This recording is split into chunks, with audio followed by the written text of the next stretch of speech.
प्रहलाद जी महाराज को गुरुदेव के साथ भेज दिया गया पुनः कि आप जाएं और उचित शिक्षा प्रदान करें। न मत प्रणीतम न पर प्रणीतम सुतो बदत्येव तवेन्द्र शत्रु। गुरुदेव ने कहा कि प्रहलाद, तुम भले भगवान का भजन करो, लेकिन तुम मुझ पर तो थोड़ी कृपा करो। तुम्हारे पिता मुझे क्यों मार दें? तो प्रहलाद जी महाराज ने कहा कि गुरुदेव, सीम के चापी सकई कोई तासु, ओ बड़े रखवार रमापति जासु। जिसका रखवाला स्वयं भगवान है, उसको कौन मार सकता है? आप चिंता न करो। प्रहलाद जी महाराज भगवान का भजन संकीर्तन करते रहते हैं। और एक दिन की बात, प्रहलाद जी महाराज वहां पर आश्रम में भगवान का संकीर्तन कर रहे थे, तो हिरण्यकश्यप ने अपने सेवकों को भेजा कि जाओ देख कर क्या वहां क्या हो रहा है। तो सेवक गए, सेवकों ने देखा कि प्रहलाद जी महाराज तो अपने शिष्यों के साथ भगवान का भजन कर रहे, कीर्तन कर रहे हैं। तो उस कीर्तन और भजन को देख करके मानो प्रहलाद जी महाराज के साथ वो सेवक भी बैठ गए। उन्होंने कहा कि देखो, हम हिरण्यकश्यप के साथ रहते तो कभी भगवान का भजन नहीं करते, लेकिन आज 2 मिनट के लिए उससे दूर हो रहे हैं, तो हम भी बैठ करके भगवान का नाम। सेवक बैठ गए। सेवक बहुत देर तक लौट करके नहीं गए। हिरण्यकश्यप को लगा कि देखो, ये सेवकों को मैंने भेजा, लेकिन सेवक लौट करके नहीं आए। तो हिरण्यकश्यप स्वयं गया उस गुरुकुल में, और जिस समय देखा प्रहलाद जी महाराज को कि प्रहलाद जी महाराज भजन कर रहे हैं भगवान का, बैठ करके सेवक भी भजन कर रहे हैं, गुरुदेव भी वही नृत्य कर रहे हैं। क्योंकि वो ऐसा समय होता था कि जब व्यक्ति को अपने शरीर का भान नष्ट हो जाता था। वो ऐसा समय होता था। कभी कभी आप विचार करिए, गोस्वामी तुलसीदास जी कहते हैं कि मम गुण गावत पुलक शरीरा। कभी कभी भगवान का कोई भजन गा रहे हो और सुन रहे हो तो मानो शरीर पुलकायमान हो जाता है, शरीर हिलने लग जाता है। अगद गद गिरा नयन बहनीरा, आंखों से आंसू निकलने लग जाते हैं भगवान की कथाओं को सुनकर के। तो ये आंसू क्या हम निकालते हैं? वो शरीर का जो कंपता है वो शरीर, तो क्या हम कपाते हैं शरीर को? नहीं। वो उसका जो रस है वो अपने आप शरीर में प्रवेश कर जाता है। तो मानो जिस समय गुरुदेव नहीं चाहते थे कि मैं प्रहलाद जी महाराज के साथ बैठ करके भगवान का नाम लूं, लेकिन जब प्रहलाद जी महाराज प्रारंभ कर देते थे तो गुरुदेव अपने आप को रोक नहीं पाते थे। तो हिरण्यकश्यप गया। संत तो कहते हैं कि हिरण्यकश्यप भी जाकर के भगवान के संकीर्तन में आ गया।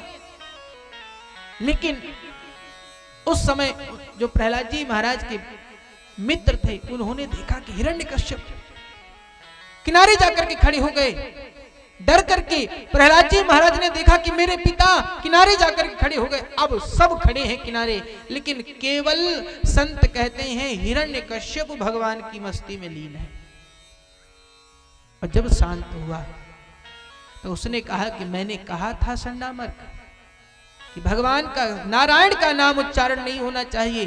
भागवत में लिखा है कि उसी क्षण तलवार से हिरण्यकश्यप ने शुक्राचार्य के दोनों पुत्र संडामर्क का वध कर दिया और चला गया राज्य की ओर। सेवकों से कहा कि प्रहलाद को पकड़ करके ले आओ। प्रहलाद जी ने देखा कि दोनों गुरुदेव मरे पड़े। मानो प्रहलाद कहते हैं कि हे नारायण, अगर गुरुदेव के मरने पर मेरा तनिक मात्र दोष ना हो तो मेरे गुरुदेव जीवित हो जाएं। प्रहलाद जी महाराज के कहने से संडामर्क पुनर्जीवित हुए भगवत कृपा से। और संडामर्क को जब पुनर्शरीर मिला तो प्रहलाद जी महाराज को प्रणाम करके भगवान श्री नारायण की भक्ति करने के लिए हिमालय चले गए। सेवक प्रहलाद जी महाराज को पकड़ करके ले आए। तो मानो संत कहते हैं कि उन प्रहलाद जी महाराज को इतनी यातनाएं दी गई, गिरते गिराइतियों डर पे ननेक, तब पहाड़ से फेंकवा दिया, लेकिन प्रहलाद जी महाराज डरे नहीं। मद मतवारे भारे हाथी तर डारे, विशाल हाथियों के नीचे डलवाया, लेकिन प्रहलाद जी महाराज का वो भी कुछ नहीं कर पाए। और फेरे सिर और ले अग्नि माही जा रे, अग्नि में प्रहलाद जी महाराज को जलाने का प्रयास किया। अब पीछे मेढ़का तन लगाए नाग कारे, नागों को लगाया प्रहलाद जी महाराज के पीछे, लेकिन नाग भी प्रहलाद जी महाराज को देख करके उनको रास्ता दे देते हैं कि प्रहलाद तुम तो भगवान के भक्त हो। अच्छा, कारण ये था कि जब मतवाले हाथियों के नीचे प्रहलाद जी महाराज को छोड़ा गया, तो प्रहलाद जी महाराज ने जब हाथियों को देखा तो प्रहलाद जी महाराज कहते हैं कि हे गणेश, आप तो गणेश के अवतार हो, साक्षात गणेश हो, आप हाथियों पर मुझे गणेश के दर्शन होते हैं।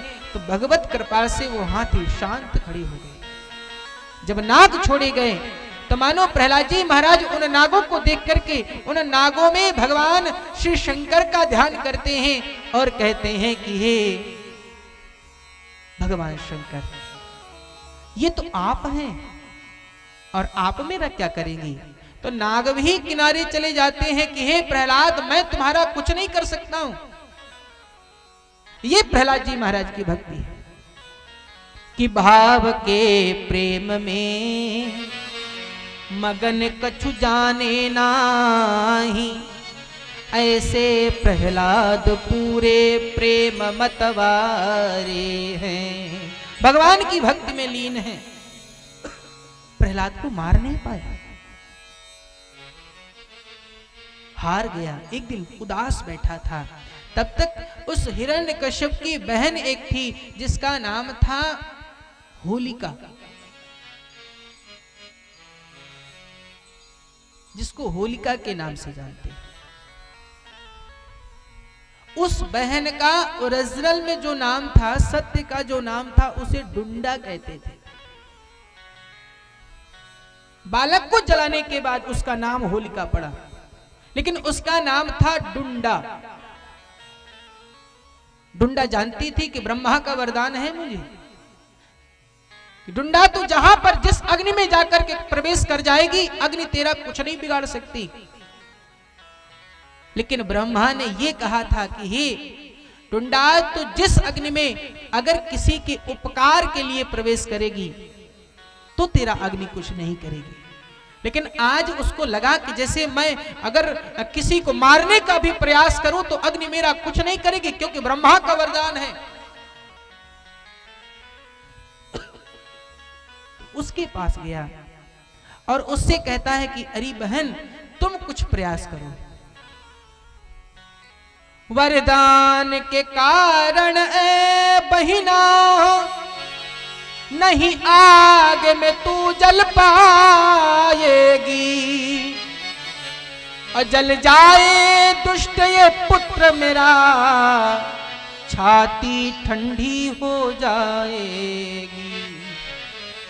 अगर तू इतनी कृपा करे तो मेरा हृदय शीतल हो जाएगा। मानो भाई के कहने पर प्रहलाद जी महाराज को लेकर के लकड़ियों के ढेर पर बैठ गई। सेवकों ने लकड़ियों पर आग लगा दी, लेकिन ब्रह्मा की कृपा, भगवत कृपा कि जब प्रातः काल हुआ तो गांव के लोग रोते बिलखते टहल रहे थे। क्यों? क्योंकि अब तो प्रहलाद जी महाराज समाप्त हो चुके होंगे। लेकिन जब छोटे छोटे बालक रोते रोते सुबह वहां पर आए तो उन्होंने देखा कि होलिका जल गई, जो डुंडा थी वो जल गई, और प्रहलाद जी महाराज उस शीतल राख में खेल रहे थे। होलिका दहन को जब देखा, नर नारी खुशी मनाते हैं। होलिका जली प्रहलाद बचे, हिरणाकुश अश्रु बहाते हैं।